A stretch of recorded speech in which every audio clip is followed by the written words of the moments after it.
On a souvent tendance à me demander quelle est la meilleure thérapie. En ce moment, on voit bien qu'il y a de plus en plus de thérapies florissantes. Est-ce que c'est la psychanalyse qui perd beaucoup en ce moment? Est-ce que ce sont les TCC, les thérapies cognitives et comportementales, les médicaments, la relaxation? euh, Plein de théories sont possibles, l'hypnose, le MDR, enfin bref. Quand on me demande laquelle, je souris souvent et je dis mais je pense que ce qui est très important, c'est de savoir indiquer la bonne personne chez le bon thérapeute avec la bonne thérapie. Alors ce n'est pas une réponse très satisfaisante. Pour en parler, je vais citer un film qui illustre bien cette métaphore compliquée. Les films, la littérature, qu'y a-t-il de mieux pour comprendre l'être humain? Freud le disait déjà, on retrouve toute la psychopathologie dans la littérature de Dostoïevski par exemple. Il y a deux films qui m'ont longtemps frappé, un qui est très amusant et l'autre qui est fascinant. Je vais aujourd'hui vous parler de celui qui est très amusant, qui s'intitule Harry dans tous ses états, ou en anglais Deconstructing Harry de Woody Allen. Mais très rapidement, laissez-moi vous dire quel est le deuxième qui est fascinant. Pour tout ce qui concerne la création, puisque faire un film, c'est aussi créer, écrire un livre, c'est créer, monter une entreprise, c'est aussi créer, eh bien le film 8 et demi, que malheureusement les jeunes connaissent moins actuellement, le film 8 et demi de Fellini commence par un cauchemar excessivement bien filmé, ce n'est pas facile de filmer un cauchemar, et ça dure 3 minutes de cauchemar. Ces 3 minutes de cauchemar, on retrouve un homme, Fellini lui-même, donc c'est une mise en abîme de sa propre difficulté, qui est en panne de création. Et tout le film tourne autour de cette difficulté de création. C'est un sujet important qui, à mon sens, touche tout individu.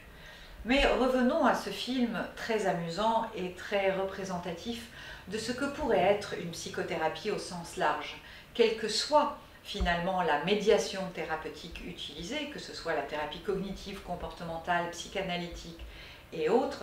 Ce qui compte, on va le voir, c'est le cadre. Alors Woody Allen, metteur en scène américain, très penché bien sûr vers la recherche de soi et de l'individu, fait un film qui s'intitule, je l'ai dit tout à l'heure, Harry dans tous ses états. Et on a une mise en abîme qui se présente ainsi. Il y a un metteur en scène qu'on voit, nous sommes donc le spectateur assis en train de regarder un film. Dans ce film, on voit un metteur en scène qui filme une scène. Il a donc dans ses mains une caméra. On est à Central Park, parc à New York. Il est en train de filmer une bande de copains appuyés sur une rambarde à Central Park. Et pendant qu'il filme, un des personnages, nous voyons à travers sa caméra, donc nous avons une mise en abîme, nous voyons un écran, et puis nous voyons à travers sa caméra l'écran que lui voit, et il voit que tous les copains, sauf un seul, sont nets. Ils sont clairs, nets, bien découpés. Et puis il y a un personnage qui est flou. Il le voit flou, et donc nous le voyons flou.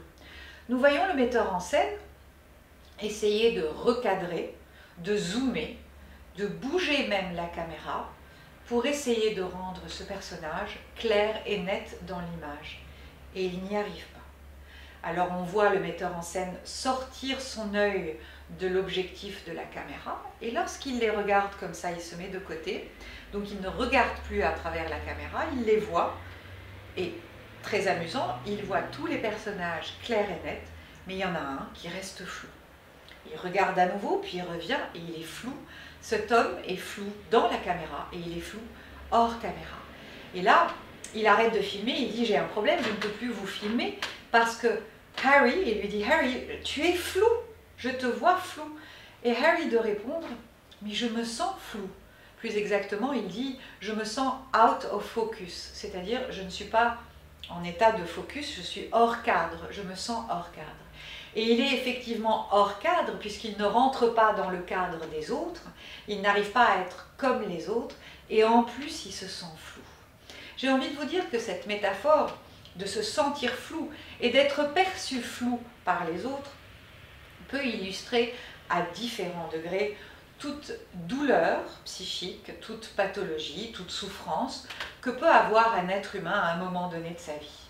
On ne va pas extrapoler, il y a bien sûr la grande pathologie mentale, mais il y a aussi des moments dans notre vie où tout un chacun peut avoir une certaine forme de difficulté, de souffrance ou d'errance. J'ai même envie de parler d'errance.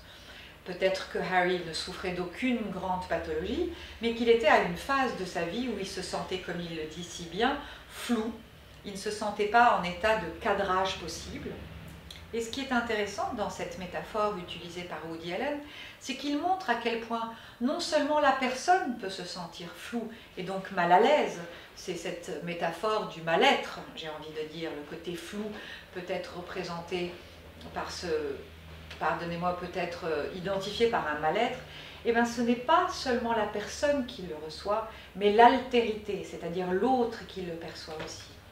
Qu'y a-t-il de plus difficile que de se sentir mal et de savoir qu'on nous perçoit mal? Ça peut être difficile à vivre, ça peut être handicapant, ça peut être compliqué dans un couple, ça peut être difficile sur le lieu du travail, ça peut être compliqué dans un moment de créativité personnelle ou professionnelle. Et si rien ne se passe, si ça ne s'améliore pas, si on ne demande pas de l'aide, parfois de l'aide est nécessaire, eh bien ça peut s'enquister et c'est à ce moment-là que certains troubles plus graves, plus compliqués à éradiquer peuvent apparaître. La psychothérapie, quelle qu'elle soit, peut être d'une aide considérable si un cadre est posé. Parce qu'en fait, comment pouvoir être dans un état de non-flou, si on reprend la métaphore de Woody Allen, c'est d'avoir un cadre, un contenant, ce que nous appelons un contenant psychique, un contenant de pensée. Lorsque la pensée est en errance, c'est merveilleux pour la création, pour la créativité, pour laisser l'imaginaire nous nourrir, comme le rêve nous nourrit aussi, mais il y a des moments où un cadre est nécessaire. Et c'est de ce cadre-là que je considère être comme une grande aide, une grande béquille psychique, qu'on pourra citer les psychothérapies nécessaires à la personne en souffrance. Ces psychothérapies peuvent être le cadre analytique, le cadre comportemental et cognitif, le cadre de l'hypnose, tout dépendra de la personne et du thérapeute. Le succès, j'ai envie de dire, est la bonne indication. Savoir qui adresser, quelle personne adresser chez quel thérapeute.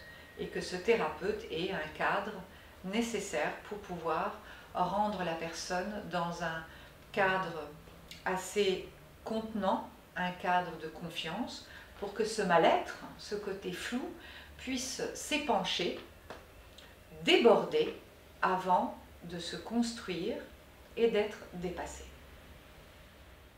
Donc nous avons insisté sur la notion de cadre thérapeutique. J'ai envie d'insister sur aussi bien sûr le cadre théorique et pourquoi pas extrapoler en disant que Woody Allen avec son merveilleux film Harry dans tous ses états nous insuffle, j'ai envie de dire, cette notion de théorie du zoom. Oui, le zoom de la caméra. Finalement c'est ça, pouvoir mettre la bonne distance. D'un point de vue thérapeutique, nous sommes dans l'élaboration de la pensée, dans la distanciation de la pensée, dans tout trouble psychiatrique, psychologique, dans toute souffrance. Nous avons une difficulté à penser, ou des troubles de la pensée. Qu'y a-t-il de mieux que de pouvoir arriver à mettre une certaine distance entre l'émotionnel, la pensée, l'intellectuel? Quoi d'autre à faire que de zoomer? Si on pouvait le faire soi-même, on le ferait. Si on ne peut pas, on va demander un cadre qui va nous apprendre à mieux zoomer. Et si nous devions encore extrapoler plus loin, est-ce qu'il y a quelque chose de plus délicieux que le café? Mais un café avec un mauvais filtre à café peut être absolument imbuvable.